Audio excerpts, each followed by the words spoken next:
Quais os procedimentos que eu tenho que tomar quando ocorre a morte de algum parente ou ente amigo?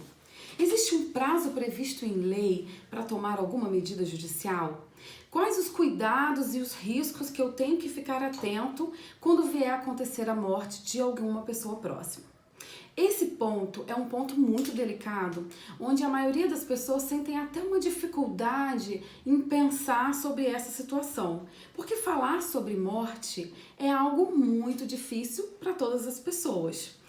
E nesse caso, a gente acaba vivenciando uma dor no momento quando você tem a perda de um ente querido ou de um amigo e automaticamente você não quer pensar nas questões legais, pensar em patrimônio, o que vai ser feito com aquela casa, com dinheiro no banco.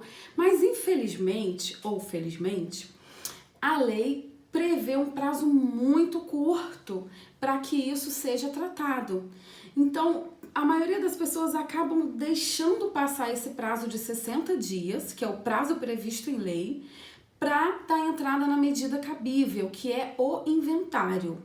O inventário, ele pode ser tanto judicial como extrajudicial, ou seja, ele pode ser aquele que é feito no fórum ou aquele que é feito no cartório, mas ambas possibilidades é necessário ter um advogado. E isso é muito importante de ser observado, porque se passar esse prazo de 60 dias, tem previsto na lei uma multa que será paga nos impostos de transmissão. Então, Alice, como assim isso tudo que você está falando?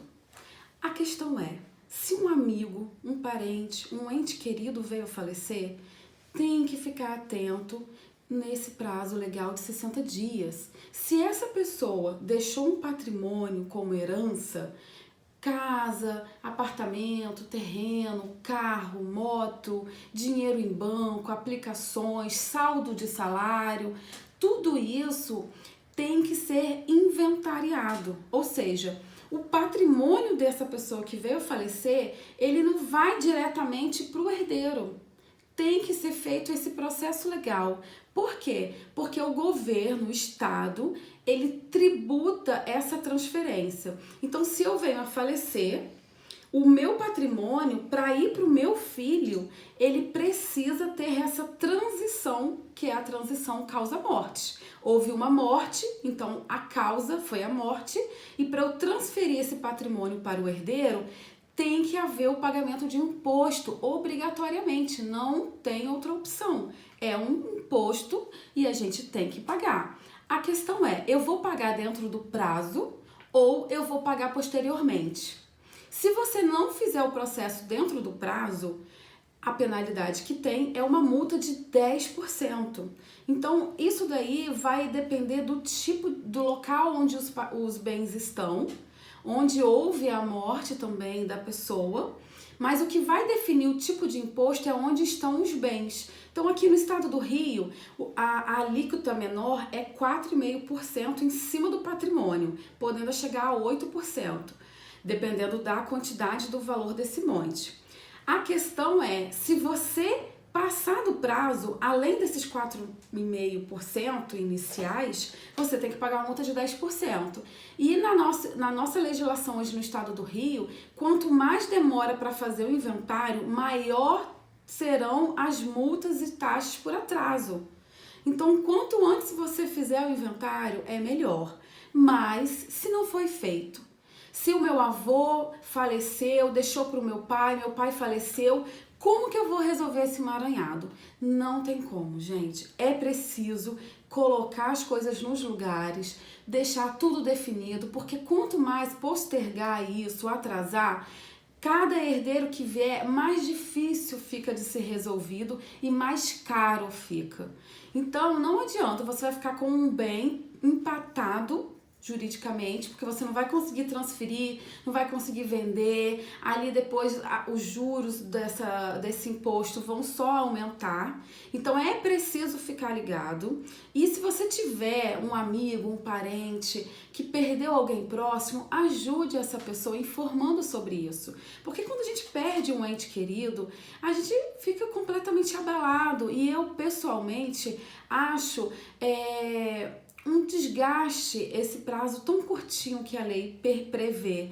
Você acabou de perder a pessoa, você já tem que sair levantando informações do que ela tinha de patrimônio, pegar os documentos, ver um advogado, e aí você tá ali ainda mal entendeu o luto, a perda desse ente querido, você já tem que falar sobre isso, ver quem é herdeiro, falar de divisão. Então não adianta. É preciso trabalhar com isso e às vezes essa pessoa vai precisar de um amigo para poder falar, olha, lembra, tem que fazer um inventário.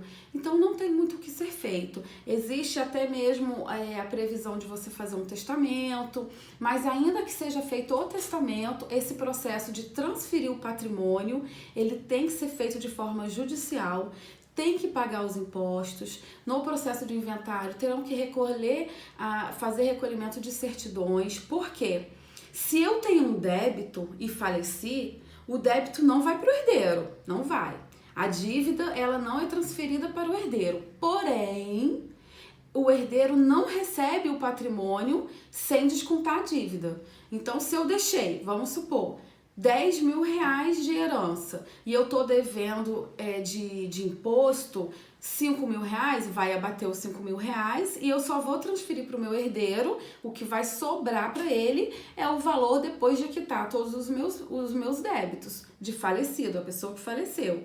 Então não adianta. A dívida tem que ser quitada, a dívida da pessoa que faleceu, mas essa dívida não é transferida para o herdeiro. Porém, vai ser abatido do patrimônio dessa pessoa que veio a falecer. Então, meus amigos, fiquem atentos, pois esse é um caso muito delicado, é muito recorrente no escritório, é uma situação que a maioria das pessoas tem dificuldade, e aí eu acho, às vezes, algo que poderia ser informado para a pessoa ficar atenta e deixar de pagar essa multa, mas o imposto, ele é obrigatório. Ok? Fiquem ligados, se tiverem mais dúvidas relacionadas a esse tema ou outro tema, deixa seu comentário aqui, deixa sugestão que a gente vai falar sobre o assunto que for a sua dúvida.